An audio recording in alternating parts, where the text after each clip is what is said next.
domingo para mim é um dia especial. Pego logo minha Bíblia, muito quero aprender. Vou contente para a escola dominical, pois é Deus que só... Saúdo os queridos internautas com a doce e gloriosa paz de nosso Senhor e Salvador Jesus Cristo. Quero agradecer a todos que fizeram seus comentários, a todos que compartilharam, a todos que se inscreveram no meu canal, curtiram. O meu abraço e o muito obrigado a todos vocês. Quero mandar um abraço especial para o internauta José Valdir, para o Márcio Júnior, para o Claudinei Tenovoy e também para o José Cláudio. Dizer que Deus continue abençoando a vocês e abençoando a todos os meus internautas. Continue aí prestigiando o meu trabalho, que isso é de grande importância para mim. Nós estamos estudando nesse trimestre sobre o tabernáculo. É muito importante que você acompanhe todas as lições, pois no final você terá um certificado desse seminário. Nós vamos aprender muitas coisas aqui nesta lição desse trimestre. E a lição de hoje é a lição de número 4, o altar do holocausto. Nós vamos entender hoje, vamos procurar explicar. Nós falamos sobre o pátio do tabernáculo, como foi construído o tabernáculo, e agora nós vamos por parte. Agora, nesta lição de hoje, nós vamos estudar sobre o altar do holocausto, onde o fogo deveria ficar sempre aceso. Eu vou estar ensinando nessa lição o significado ali do altar do holocausto. Vou estar mostrando que as nossas vidas devem estar no altar do holocausto. Quer dizer, nada na nossa vida é tão importante que não possa ser queimado no altar do holocausto. Então, tudo mostrando que o altar do holocausto, do nosso sacrifício, onde Cristo entregou a sua vida por nós, uma simbologia ao altar. É mais importante do que tudo, é onde nós colocamos ali todas as nossas falhas para serem queimadas. O texto áureo ele diz o seguinte: cheguemo-nos com verdadeiro coração, em inteira certeza de fé, tendo o coração purificado da má consciência e o corpo lavado com água limpa. A verdade que nós vamos praticar nesta lição: na cruz, o Senhor Jesus Cristo purificou-nos de todos os pecados, tornando-nos aceitáveis diante de Deus. É por isso que nós vamos agora mostrando que o altar do holocausto apontava para Cristo. A introdução, nós vamos ver qual era o caminho que o pecador percorria para ter seus pecados perdoados, né? Entrando ali pela porta do tabernáculo, entrando ao pátio, aonde estava o altar dos sacrifícios. Então o altar do holocausto revela uma imagem do Calvário para nós, a porta de entrada para que nós possamos entrar no santuário celestial. O objetivo geral: mostrar que o altar do holocausto aponta para o Calvário. Então, nessa lição, o objetivo geral dessa lição é para que você possa entender o altar do holocausto que ficava ali na entrada do pátio do tabernáculo, dentro do tabernáculo. Ele aponta para o sacrifício vicário de Cristo ali no Calvário.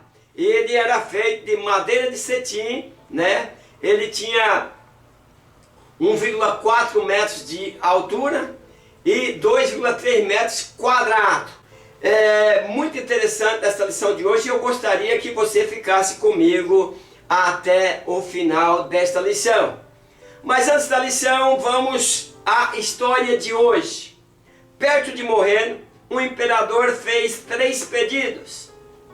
O primeiro: que seu caixão fosse carregado pelos melhores médicos da época. O segundo pedido: que os tesouros que tinha fossem espalhados pelo caminho até o seu túmulo. O terceiro pedido: que suas mãos ficassem no ar, fora do túmulo e à vista de todos. E alguém surpreso perguntou: quais são os motivos, imperadores, para esses 3 pedidos? E o imperador respondeu: primeiro, eu quero que os melhores médicos carreguem o meu caixão para mostrar que eles não têm o poder de curar na face da morte. Segundo, eu quero que o chão seja coberto pelos meus tesouros, para que todos possam ver que os bens materiais aqui conquistados, aqui ficam. E terceiro, eu quero que minhas mãos fiquem para fora do caixão, de modo que as pessoas possam ver que viemos com as mãos vazias e saímos de mãos vazias. E para morrer, você não leva nada material.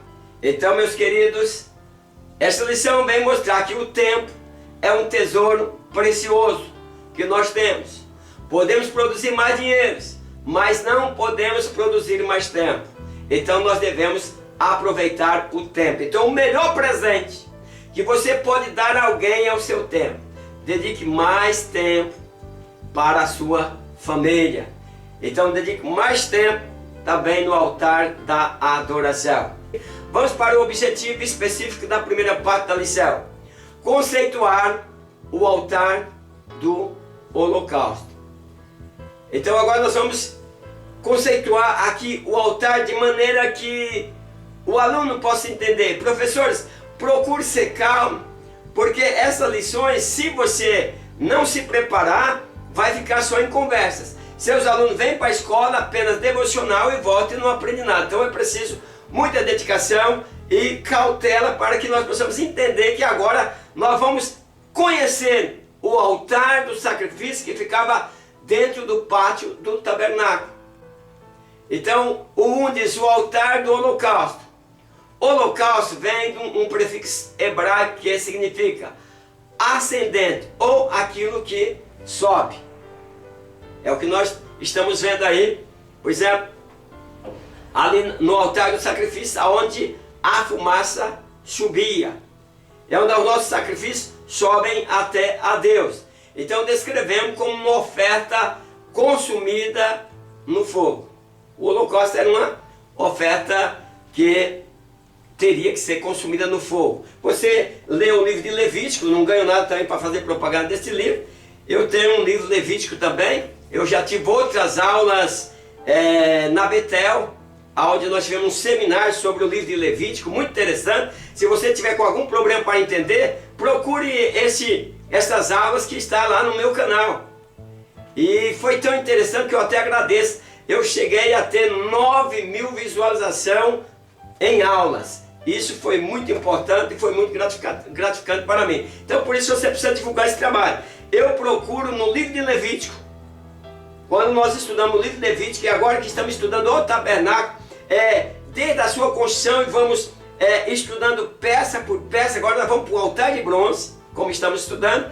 Eu quero deixar de maneira clara, para que o internauta entenda, para que aqueles que não têm tempo de ir à escola dominical, eles possam assistir à escola dominical na sua casa, acompanhar, e se inteirar da importância da escola dominical, porque obreiros que não passam pela escola dominical, dificilmente eles conseguem subir na posição espiritual, trazer enlevo espiritual para as pessoas, porque eles não crescem em conhecimento. Por isso nós precisamos de bons professores, pessoas dedicadas para podermos aí estar trabalhando, ensinando a palavra, para que as pessoas possam compreender o que significa. Pois no Antigo Testamento, quando nós estamos vendo sobre o ponto 1, o altar do holocausto, a fumaça do holocausto exalava um cheiro especial que subia pelos ares. Quando o ofertante entrava no pátio do tabernáculo, a primeira imagem a aparecer-lhe era a do altar, mais conhecido como o altar dos holocaustos. Então, a primeira imagem, quando o ofertante entrava no tabernáculo, era ali o altar do sacrifício, o altar do holocausto. Então, para que, indicando para Cristo, nós quando ofertamos a nossa vida, a primeira pessoa que nós enxergamos é Cristo, crucificado, morrendo, sendo oferecido em sacrifício por nós. para que nós possamos compreender aí o altar do holocausto, então havia o altar de bronze, né? O cobre, que ficava no pátio do tabernáculo. E o altar de ouro que ficava dentro do santuário. O altar para sacrifício era de bronze, onde o fogo deveria arder continuamente. Então aqui eu estou mostrando para você. Esse altar que ficava aqui fora, que é o altar onde se oferecia os sacrifícios, ele era de bronze. Esse altar que estou mostrando para você, que fica aqui dentro, né, dentro da tenda ali, do lugar santo, onde entrava o sacerdote, onde ele ficava queimando ali incenso. Esse altar, altar de ouro, correto? Então entenda aí, eu estou separando de maneira que você possa entender. Então nesse altar de bronze era oferecido os sacrifícios cruentes, né, banhados de sangue. E no altar de ouro era queimado um incenso aromático pela manhã e à tarde. Veja bem, no altar de bronze, que é o altar do oferecimento dos sacrifícios, esse altar aí que deveria estar sempre aceso, ele deveria estar sempre aceso, não podia apagar. E o altar do incenso, que ficava aqui no lugar santo, ele era aceso de manhã e à tarde. Então, em ambos os altares, o cheiro era agradável a Deus, isto é, Deus aceitava a adoração. A gente vai estar procurando explicar de maneira que vocês vão entender. Então, o altar, como era o altar? Nós estamos estudando o tabernáculo desde o seu início. Como eu disse, se você entrar no meu canal e quiser aprender sobre os sacrifícios, os vários tipos de sacrifícios que tinha, então você entra lá, você vai estar estudando. E é bem importante para você que é professor, você se inteirar mais para essas aulas. Mas aqui nós estamos mostrando cada utensílio, cada peça que se envolvia ali, o tabernáculo. E agora nós estamos falando sobre o altar de bronze, que era quadrado. Seu lado interno era produzido com madeira de acácia e revestido com uma grossa camada de bronze ou cobre, como você queira entender. Ele tinha uma base alta, né? E apresentava 4 cantos com 4 pontas em forma de chifre. Essas pontas aí eram tudo pontas que eram em forma de chifres, e nós vamos estar mostrando à frente o simbolismo dessas 4 pontas. Então isso ajudava o sacerdote na administração da cerimônia, pois o animal ficava ali amarrado em um desses chifres para em seguida ser sacrificado. Então, tão logo o pecador passasse pela porta principal do pátio, ele teria que passar alguns metros de distância pelo altar do holocausto. Assim, por meio do sacerdote, o pecador apresentaria a sua oferta de sacrifício ao Senhor. Então, meus queridos, eu não achei na Bíblia, achei mais só os sacerdotes, os filhos e os levitas, filhos do sacerdote, impondo a mão sobre a cabeça dos animais, fazendo aquela transferência que eu disse para vocês. Mas muitos historiadores também, no curso de teologia em que eu tenho ministrado, nos livros lá, vem falando sobre que o pecador colocava a mão sobre a cabeça do animal, reconhecendo que aquele animal estava morrendo em seu lugar, fazendo uma transferência de pecado. O pecado, por exemplo, simbolicamente estava sendo transferido o pecado do homem para o animal, porque todo pecado era punido com morte. Então, uma vez que o homem pecou, o homem era digno de morte. E aí, o animal morria em seu lugar, como Cristo representando, como Cristo morreu em nosso lugar. O modelo estrutural do altar apresenta-nos alguns símbolos preciosos acerca do sacrifício vicário de Jesus. Como eu disse, aponta para Cristo. Nós estamos estudando uma lição lá no Velho Testamento, quando o povo estava ainda no deserto, e nós estamos aprendendo lição apontando para Cristo. O altar do holocausto indica o caminho de salvação para o pecador. Veja bem, o altar do holocausto, para chegar a Deus era preciso que tudo fosse queimado aí no altar do holocausto. Nada para nós deve ser precioso, tão precioso, que não possa ser queimado no altar do holocausto. E os chifres do altar indicam um símbolo de poder, autoridade e proteção. Quer dizer, calvário para nós. Então na Bíblia os chifres tem um símbolo de autoridade, poder e proteção. Compreender o que representa esses chifres? Esses chifres na Bíblia, eles representam simbolicamente autoridade, poder e proteção. O Cordeiro de Deus fez-se de oferta para expiar toda a culpa do pecador. Ele é o Cordeiro de Deus que tira o pecado do mundo. E assim nosso Senhor suportou em nosso lugar o juiz de Deus sobre o pecado, fazendo-se pecador por nós. Meus queridos, eu fico olhando, os professores precisam ter muito cuidado. Você que é professor de escola dominical, para não fazer uma confusão. A aula passada que a gente falava sobre Bezalel, né? E Aholiabe. E aí, no processo de escolha, foi feita uma confusão tão grande, meus queridos, que fica parecendo que nós não precisamos fazer nada, que é Deus que nos escolhe para tudo. Meus queridos, eu não estou dizendo que Deus não escolhe, mas é uma escolha específica. Eu quero que você entenda isso. Nós temos que desenvolver o nosso talento. Lembra que eu falei que o talento é nato, ele nasce conosco, nós temos que desenvolver. Eu não estou falando daquele talento que aquele Senhor deu, talento que representa valores monetários, não é isso. Eu estou falando do talento que nós nascemos, nós trazemos e vamos desenvolvendo durante a vida. Aqueles 2 meninos tinham talento, por isso que Deus escolheu. Deus quer pessoas talentosas. Nós temos uma parte humana, meus queridos. A Bíblia diz que quem tem falsa sabedoria, peça a Deus, mas para ter sabedoria numa lição dessa, você tem que jogar nos livros. Você tem que se jogar nos livros, na leitura da Bíblia, para tentar compreender e pedindo a Deus sabedoria para que você possa fazer as coisas de maneira agradável a Deus. Então, vamos parar dessa confusão. Eu não encontrei na Bíblia Deus escolhendo ninguém para ir para o céu. Não encontrei até hoje. O céu é tomado à força. Está escrito, o céu, o reino de Deus é tomado à força. Quando todo processo de escolha, aí as pessoas entendem que eles foram escolhidos e que agora estão salvos, que foi escolhido, que talvez o irmão que tinha aqui era tão bagunceiro e você era mais bagunceiro ainda, ou o irmão que você tinha que era santinho, não foi escolhido e você foi escolhido. Deixa de idiotice, por favor. Jesus escolheu morrer pela humanidade, Nós estamos no processo de escolha, por nós sendo pecador. Paulo diz que Jesus morreu por nós, sendo nós ainda pecadores. É uma pena que a lição não dá tanto espaço para que nós possamos, o horário é curto, para que nós possamos entrar melhor, para que você possa entender.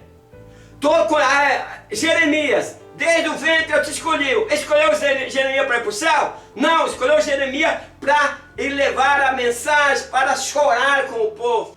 Quando ele diz lá no Novo Testamento, que ele chega depois de orar e separar aqueles discípulos, ele diz, não foi vocês que escolheram a mim, mas eu escolhi a vós. Para ir para o céu? Não, para que vocês vão e dê frutos.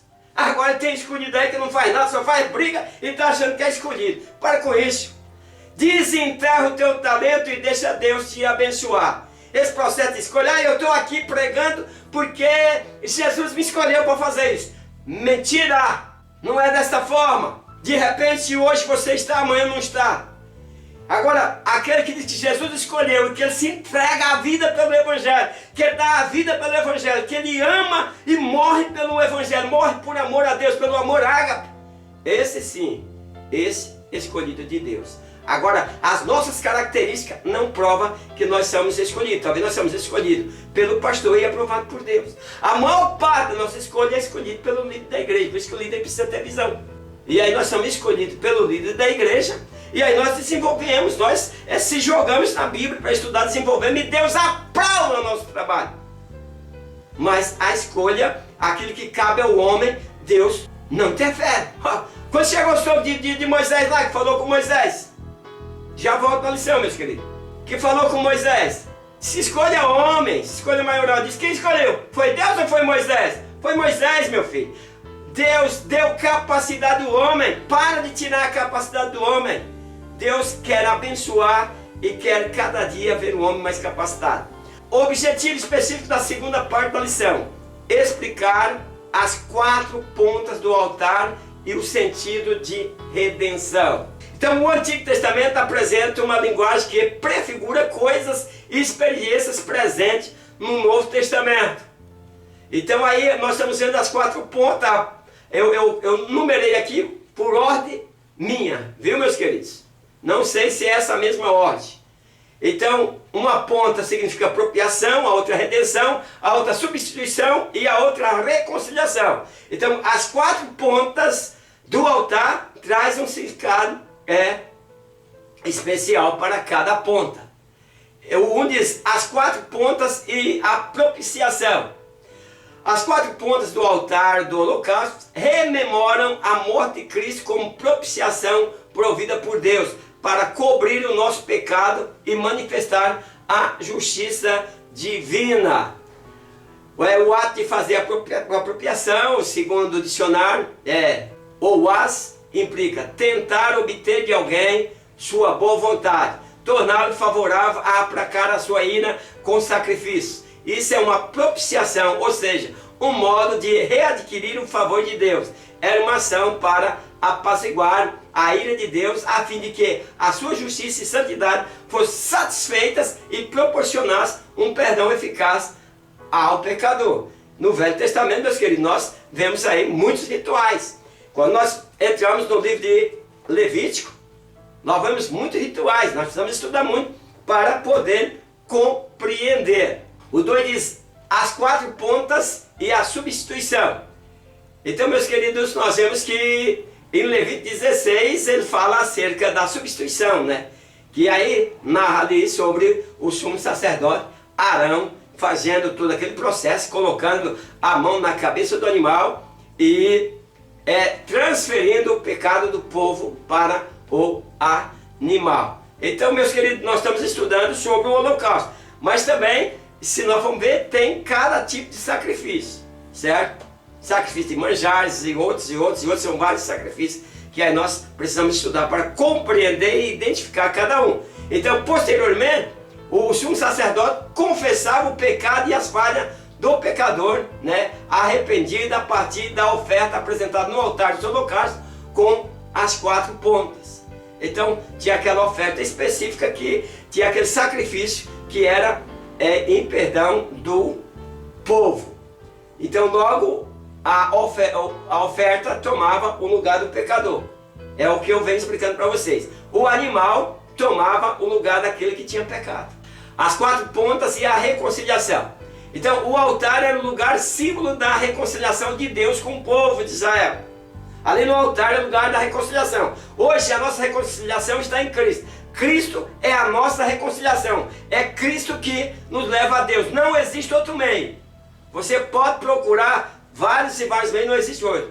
Quem está agora no altar do holocausto é Cristo. E só Ele pode nos encaminhar a Deus. Então, ali no altar, uma vítima inocente era completamente queimada e consumida, restando apenas o sangue colocado numa pequena pia e encaminhado ao lugar santíssimo, o qual depois era aspergido sobre o propiciatório. Acredito que lá na frente nós devemos falar isso. Esse sangue que era sobre a tampa ali da arca, né, era um sacrifício anual, viu, meus queridos? Então, por isso que eu disse, há vários tipos de sacrifício. Cuidado, professor, você vê isso aqui e aí você vai pregar sobre sacrifício que fazia e que aspergia o sangue ali sobre o propiciatório. O propiciatório é a tampa ali da arca da aliança. E aí você vai ensinar dessa forma e não é. Esse sacrifício era feito uma vez, como nós vemos aí muitos pregadores dizendo que o sacerdote entrava no santo do santo lá, todo cheio de sino, uma corda amarrada. Tudo isso é conversa fiada. Nada disso existe. Então, por isso que eu digo, leia a Bíblia. Quando não tiver certeza, professor, quando você não tem certeza, você pode dizer, isso é coisa minha. Então, se é coisa minha, quem quiser me acompanhar no meu raciocínio, acompanha. Quem não quiser, já não vai se levantar contra mim, porque eu disse que é coisa minha. Então, esse rito leva a cruz como o único lugar onde Deus se encontra com o pecador, a fim de perdoá-lo e reconciliá-lo imediatamente, né, através do sangue da expiação. É o que Jesus fez por nós. Então, na cruz, o Cordeiro inocente pagou a dívida do culpado e, por isso, podemos dizer, Deus estava em Cristo reconciliando consigo o mundo. Eu sempre venho alertando, professores, talvez nem encaixe aí na tua lição, mas aqui eu procuro alertar para que você possa entender. Para o sacrifício, o inocente morria, como Jesus inocente morreu no nosso lugar, o animal inocente morria. E não era qualquer animal não, o animal não podia ter defeito, e talvez tinha que ser aquele animal que você talvez mais amava. Talvez aquele cordeirinho que comia com você ali dentro de casa, que você amava, que você abraçava, que você não tinha coragem de matar. E aí, esse é que seria oferecido em sacrifício. Sacrifício teria que custar alguma coisa. O 4 diz, as 4 pontas e a redenção. A ideia que a palavra nos dá é da libertação da prisão do pecado. Então, nós vemos na simbologia, meus queridos. O termo redimir aparece na língua grega com o significado de comprar e tirar fora do mercado. Uma expressão retirada do comércio de escravos. Então, o escravo era vendido, alguém ia lá, comprava, mas não como nós, empresários, que compramos e levamos para a prateleira para revender. Não, o redimir aqui no grego era aquela compra que você fazia e tirava fora do mercado. Então alguém escravizado foi vendido, chegava alguém lá e redimia, comprava, mas dava a ele a liberdade. De hoje em diante ele não seria mais escravo. Não sei se está bem esclarecido para que você possa entender. Então é por isso que diz que redimir aí. Então aí ele era resgatado. E de uma vez por todas as pessoas da escravidão eram tiradas. Uma vez que eles foram comprados, tirados fora do mercado, estava liberto da escravidão. Foi isso que Jesus fez por nós quando nos libertou da escravidão do pecado. Todos nós que somos cristãos, nós sabemos que preço alto era viver no pecado. E Jesus nos comprou e nos tirou do mercado de escravidão de Satanás. Nos libertou e agora nos separou para Deus. Objetivo específico da terceira parte da lição: pontuar que o altar do holocausto é uma imagem do Calvário. Então, nós vamos pontuar agora.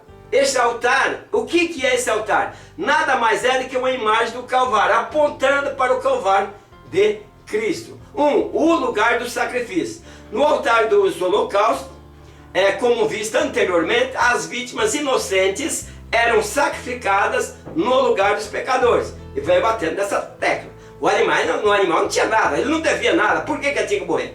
Porque senão aquele que pecou tinha que morrer. Então, segundo a doutrina do Antigo Testamento, confirmado no Novo, quase todas as coisas, segundo a lei, se purificam com sangue. E sem derramamento de sangue não há remissão. Então, o lugar em que foi cumprido de uma vez por todas tal realidade foi no Calvário. Então, nele o Cordeiro de Deus, o Filho unigênito, foi sacrificado por amor a nós. Quer dizer, Deus amou o mundo de tal maneira, difícil de explicar, a ponto de dar o seu Filho inocente para morrer por nós. Porque no Antigo Testamento nós vemos confirmado todas as coisas, quase todas as coisas só se purifica com sangue. Então pecou, tinha que morrer. A sentença do pecado é a morte. Então o altar do holocausto remonta o sacrifício, a punição do pecado e o lugar de esperança. Então todas aquelas pessoas que pecou perdiam a comunhão com Deus. No altar do holocausto eles tinham esperança. Nós pecamos, mas no altar do sacrifício, na cruz de Cristo, nós renovamos a nossa esperança.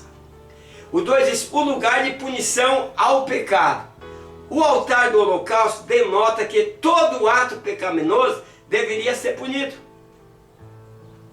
Então, todo ato pecou, tem que passar ali pelo altar. A santidade de Deus, a sua justiça, não deixa o pecado sem punição. Então Deus é santo. Todo pecado terá a sua sentença. Todo pecado terá a sua punição. Então hoje nós, por exemplo, quando pecamos, é o arrependimento que vem do fundo do coração. Aquele arrependimento que ele é por fora, que ele não vem de dentro. Esse arrependimento não nos conduz, não nos religa novamente a Deus. Então a santidade de Deus e sua justiça não deixa o pecado sem punição. Infelizmente, nos tempos atuais, muitos não gostam de ouvir acerca da gravidade do pecado e como Deus se ira com ele. Uma coisa que mais ira a Deus é o pecado. E nós estamos cheios de crentes mentirosos e mentirosos até em púlpitos. Mentindo, pregar para ganhar fama. E é o que Deus mais odeia. Mentira é pecado. Todo pecado Deus odeia. E todo pecado tem uma punição. Então é preciso afirmar que, semelhante ao altar do holocausto, o Calvário foi o lugar de punição do pecado de toda a humanidade. Então Deus puniu o pecado de toda a humanidade em Cristo. E Cristo sofreu amargamente por nossa culpa. Então na cruz Deus libertou-nos do pecado e proveu-nos eficaz salvação com Jesus. Pois as Escrituras afirmam: porque o salário do pecado é a morte, mas o dom gratuito de Deus é a vida eterna por Cristo Jesus nosso Senhor. Nós precisamos entender essas coisas, mas nós não estamos compreendendo. Então por isso que eu digo, professores, liderança, você precisa preparar os melhores professores de escola dominical. A escola dominical é uma escola, como aqui eu dizer, um seminário. Vou dar até um certificado para aqueles que me acompanharem até o final. É um seminário. 3. O lugar da esperança. A obra no Calvário foi muito superior e mais ampla que a dos holocaustos, pois a partir dali o pecador arrependido ressuscita para uma nova vida. Então, meus queridos, aqui fala da obra do Calvário, que foi uma obra de esperança. O altar do holocausto, os coitados dos animais, o que tinha a ver com o pecado do homem. Morria, milhares e milhares de animais morreram por causa do pecado do homem. Mas Jesus veio e morreu por nós. Então agora ele, ao morrer por nós e ao nós reconhecer com Cristo, nós ressuscitamos para viver em novidade divina. Então morremos. O cristão é morto para o mundo.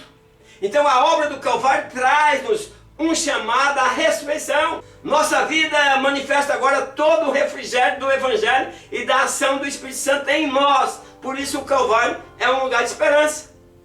A nossa esperança está em Deus. Nós agora não vivemos mais nós, como Paulo afirmou. Paulo fez essa afirmação. Agora não vivo mais eu, mas Cristo vive em mim. Isso precisa ser o confessar de cada cristão que realmente ressuscitou com Cristo. Concluindo, hoje aprendemos que o pecador precisava, no Antigo Testamento, passar pelo altar do sacrifício, para que fosse aceito diante de Deus.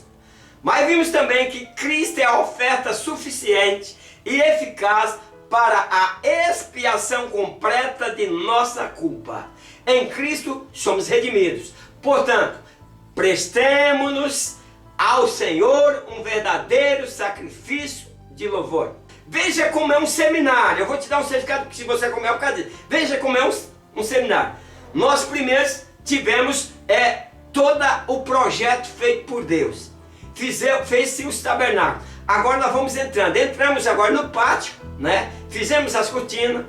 Agora entramos no pátio e estudamos sobre o holocausto, sobre o altar do sacrifício. Na próxima aula eu gostaria que você não perdesse. Ligue para os seus amigos. Aqueles que não podem ir na escola, manda eles assistirem em casa. Não perca a próxima aula. Nós vamos falar sobre a pia de bronze, lugar de purificação. Vai ser muito importante essa aula. Então, se você gostou, olha, comente. Eu estou colocando essa aula prontinha lá no meu site.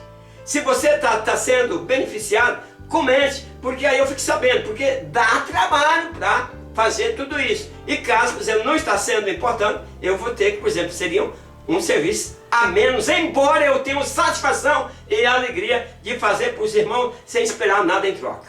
Que Deus abençoe a cada internauta. Espero vocês na próxima aula. E até lá, na paz do Senhor. Amém.